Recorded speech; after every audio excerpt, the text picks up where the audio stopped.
Holdsworth, scalpel. You looking at me, Dino? We're losing adrenaline now. You'll never amount to anything, Babb. Everybody clear! You scum! We've lost him.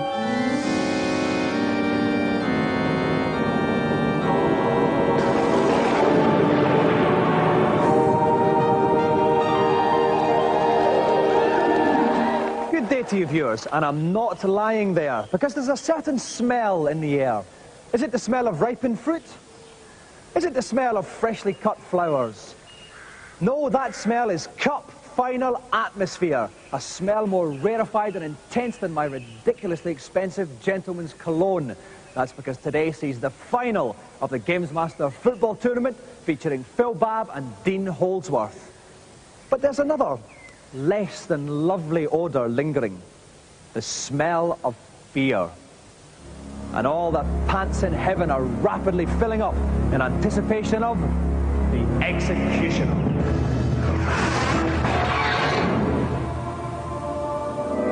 As you know, I'm a big fan of the death move, those finishing moments of a beat-em-up which leave no one in any doubt as to who is the victor. I was intrigued then, the other day, to receive a letter from a character calling himself the Executioner, claiming he could pull off every possible death move on every conceivable game. I decided at once to put him to the test by collecting together a vast number of beat-em-ups and requiring him to pull off 3 death moves in a row from 3 randomly selected games. Let's see how hard this executioner really is. So, old people everywhere, put out the cat and prepare that letter of complaint as we meet the executioner.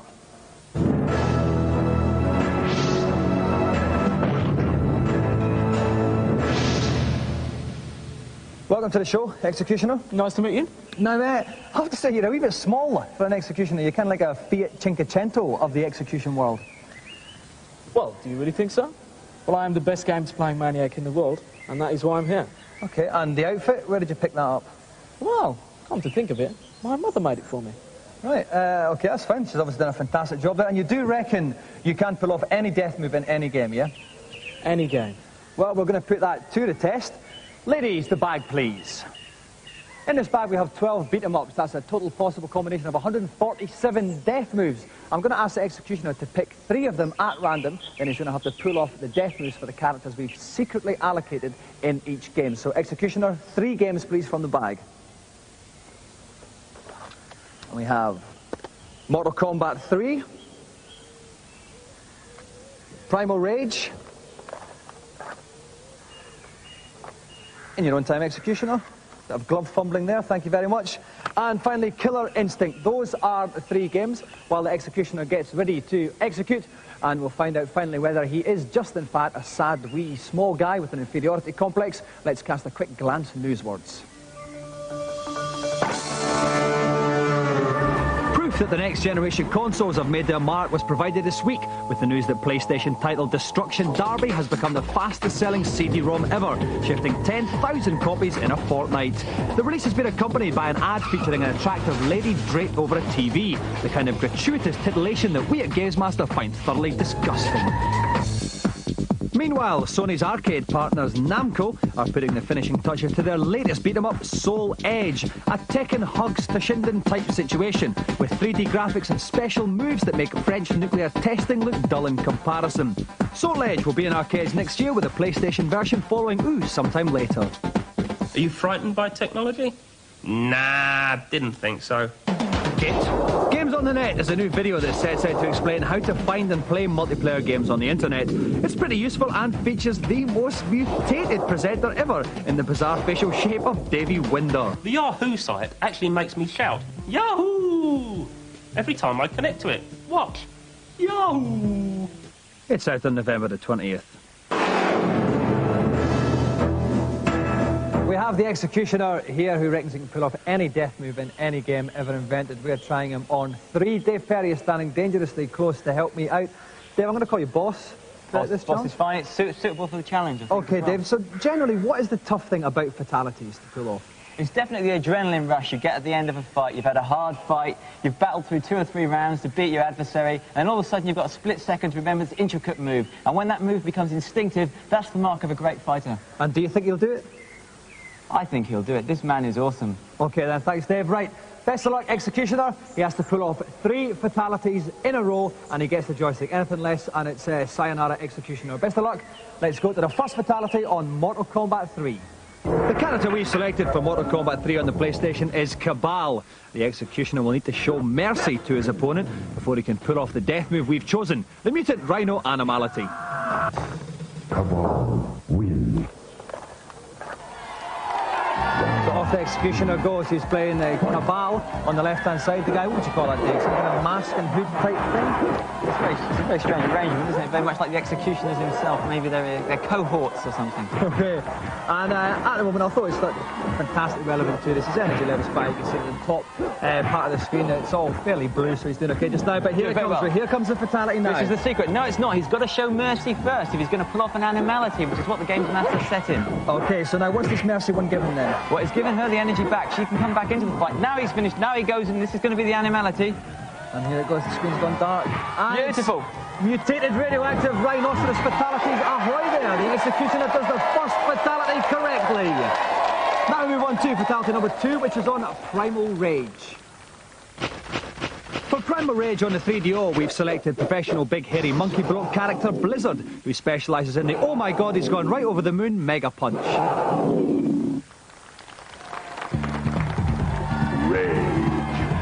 So off goes the Executioner then on Primal Rage. He's playing Blizzard, who's the pink and blue King Kong lookalike, I guess you could say, on the left-hand side. And this Executioner, I tell you what, his face is frightening, Dave. He's scaring me.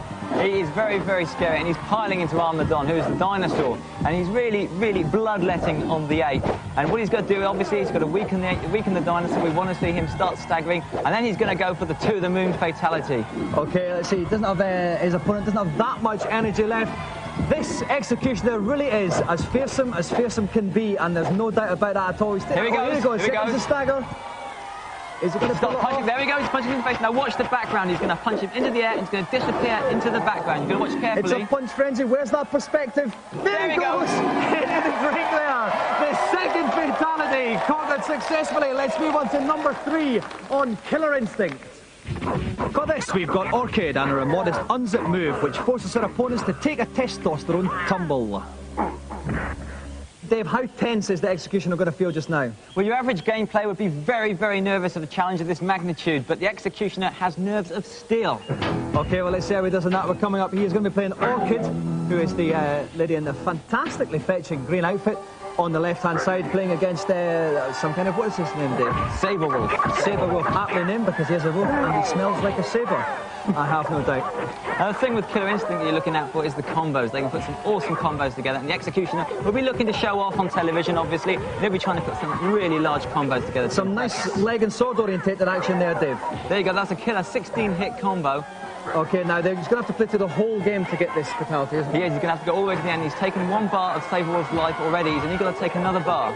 Some more luminous animal action there in this game. That's right, yep. She can turn into like a fire leopard and leap at the Saberwolf. That takes off loads of energy as well, but it's the combos that do the real damage. And as you can look at Saberwolf's energy at the top... Oh, yes. Ooh, the Executioner is so fierce.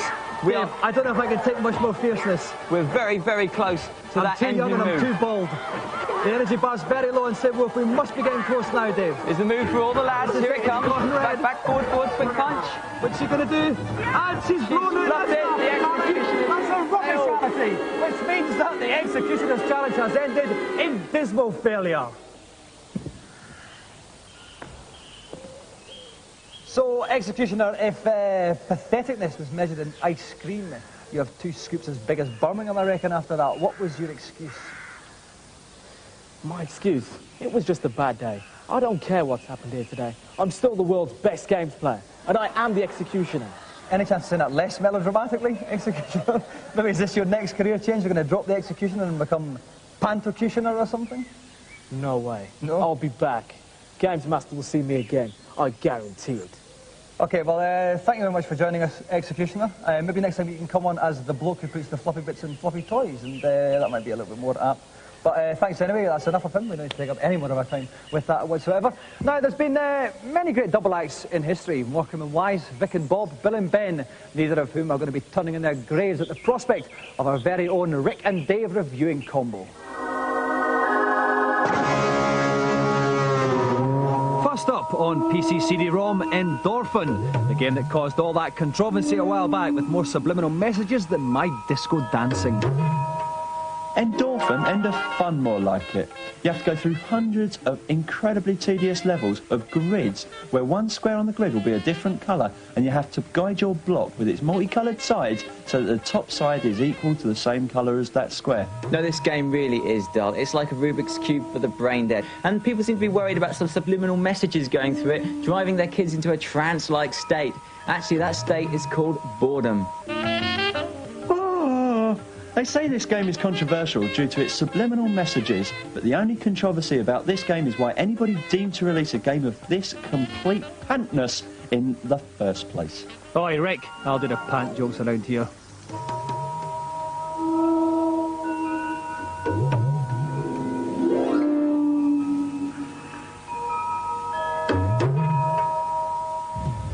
And finally, the PlayStation beat-em-up Tekken, which is actually Japanese for "Can you hold my coat, love, while I beat this bloke about the face and neck?" We like Tekken a lot. The fluidity of movement on the characters is extraordinary, and I particularly like the special moves. As Rick said, it has the fluidity. It actually feels good to play. When you pull the moves off, they feel right, they're satisfying. This is a great game, and it's another must-have for the PlayStation. And where most beat-em-ups fail is in one-player mode, but Tekken holds its head above the water even in this aspect.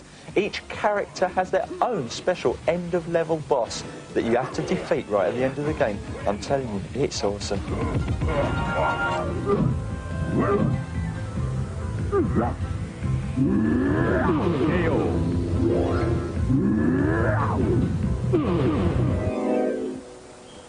The whole world has gone taut all of a sudden. My muscles are taut, my nerves are taut, because shortly we have the grand final of the GamesMaster football tournament, Phil Babb against Dean Holdsworth.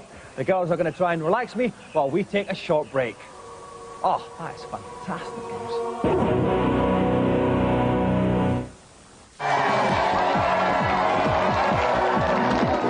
Welcome back to GamesMaster Stadium, where we're quite literally 3 minutes 30 seconds away from kickoff. And if you want, you can start your stopwatches now to test me if you're feeling particularly pedantic. The rest of you can recline as we see what GamesMaster has in store for our grand final. For the final of our football championship, I've come up with something rather special. The incredible arcade simulation, Virtua Strike. These stunning visuals and super-fast gameplay of this instant classic should make for a thrilling final, as our two champions battle it out for the joystick.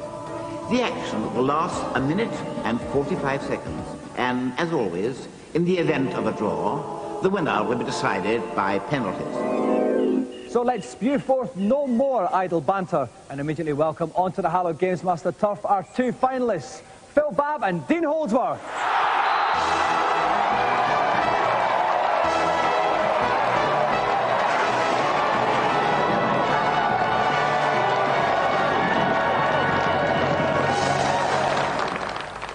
Welcome back, Dean. Welcome back, Phil. Okay, right. Obviously, this is probably the biggest match either of you have ever played in. What's some of your pre-match superstitions you follow, Dean? I think it's nice to get a good rub down before the game. Get stretched out properly. Make sure you don't pull anything, obviously. Have you had a good rub down? Oh, yeah. Looked after us, didn't they? They have. Thank you, Phil, for that. There was actually no need to say that, actually, Phil. It has to be said. What about yourself? Are you happy with the rub down, or do you need a little bit more? Oh, definitely a rub down. Yeah, and nothing more than that. Nothing more than You're quite content. Yes. You don't do the NC thing, leaving your shirt off until you get in the tunnel input. I'm not as muscular as him. No? I don't know, you're quite a fine figure of a man. Cheers, mate. Don't mind me saying. We know each other well enough at this point in time. Right, okay, before this gets a little bit too interpersonal, if you'd like to dribble on behind me, we'll go up to kick off.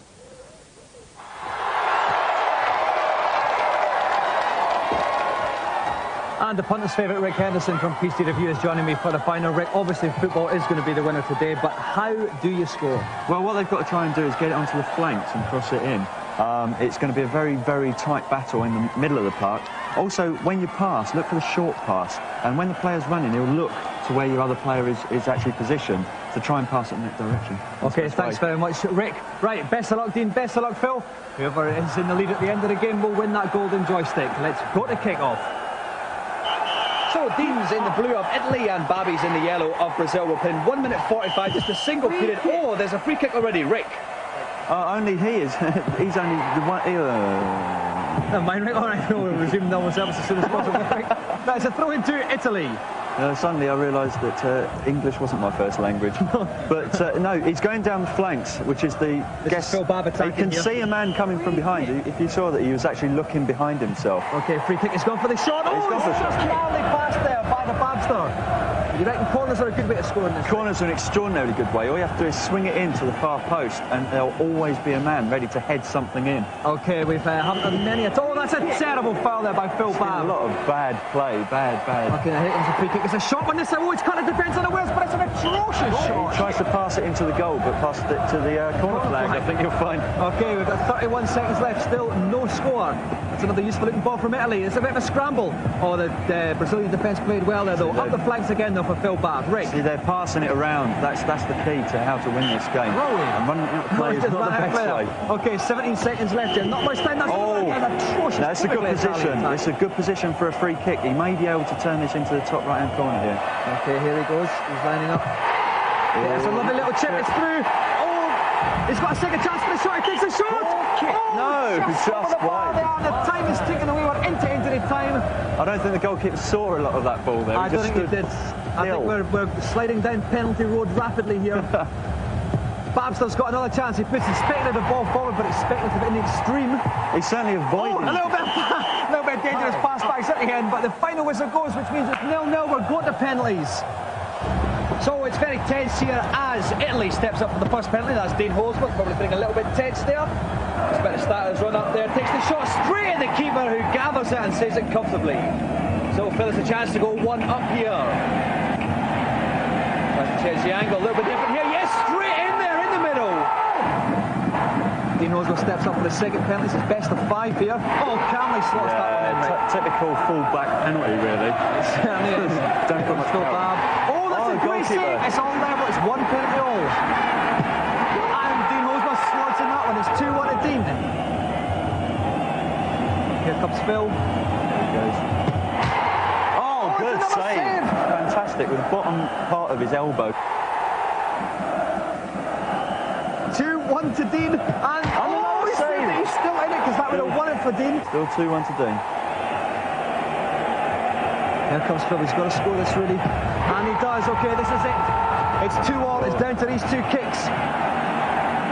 I think Dean Holdsworth calmly slotting away. He's got the knack at us now. Here comes Babsy. Yeah, Phil has got all the pressure riding on him now. And it's a save. That's it. Dean Holdsworth's keeper saves it, which means after the penalty shootout, Dean Holdsworth is the winner. Well done, Dean. Commiserations, Phil. Tuesday. Well, Phil, listen, in the semi-final, you demolished Graham Russell 4-0. What happened today? It was just the tale of the striker versus the defender, wasn't it? Came down to penalties and the better technique won.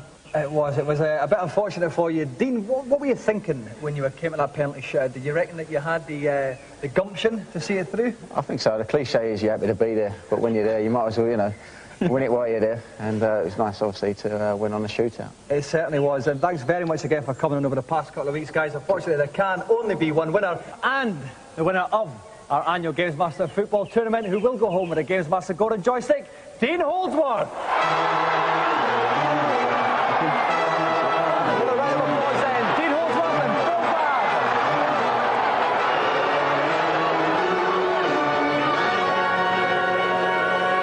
Now it's time to leave heaven and all its heavenliness and walk amongst the mortals for today's feature.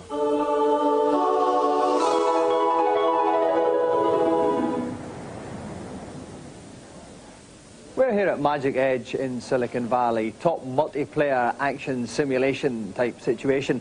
And we're here to find out exactly why Americans, like my friend Randy, are quite literally spending lots of time here. Magic Edge in Silicon Valley, California is the world's most advanced multiplayer experience.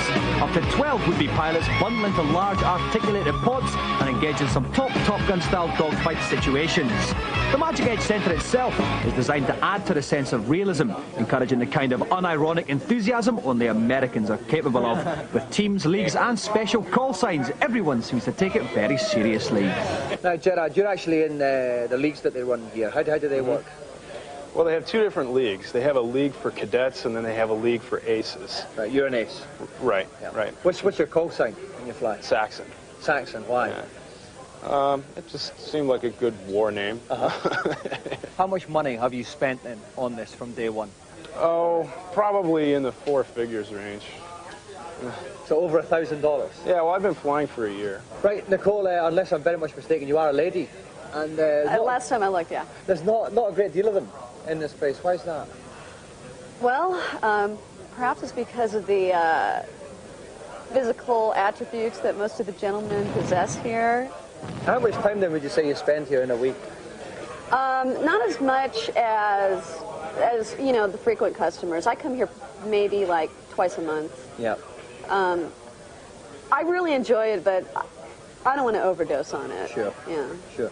What I don't understand is like why you got these guys here, and some of them are here quite a lot. I'd say some of them. Do some of them come here like every day? Would you say? Yeah, probably. Why do they want to sit in a dark pod when they're in like one of the sunniest parts of the world? Probably because they don't have a life. Why don't you tell us how you really feel, Nicole? Well, despite the fact I have a full and rewarding life, I was contractually obliged to have a go. Okay. Unfortunately, I've been accused of being ironic in a built-up area, so I have to fly a mission against basically every single American on the entire planet, and they're all going to try and shoot me down. But I think I'll take them. The complex 12-player combat is monitored by a controller, in this case a rather fit one, who was forced to call me by my call sign, Love Daddy.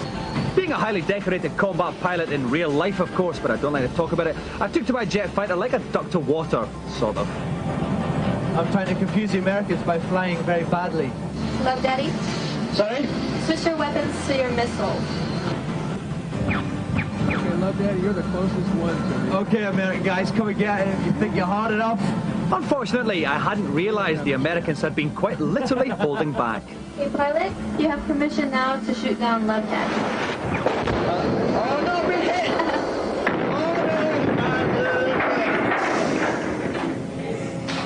Well, unfortunately, I didn't do quite as well as I thought I had. I didn't defend my nation terribly good. The reason is probably too tight a trouser to be wearing for this kind of thing. A lot of the Americans had looser fitting trousers, but it was great fun anyway. Well, we're now completely funned out for today, but at least the executioner has found a job worthy of his stature. In fact, life is a lot like the executioner's costume. Laughable, ill-conceived, and frequently itchy. Bye-bye.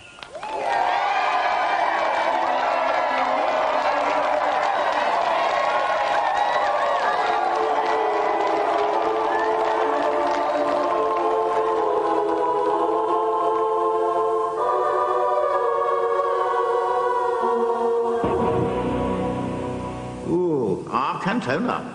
Ooh, ah, Cantona. Ooh, ah, Cantona. Come and have a go if you think you're hard enough.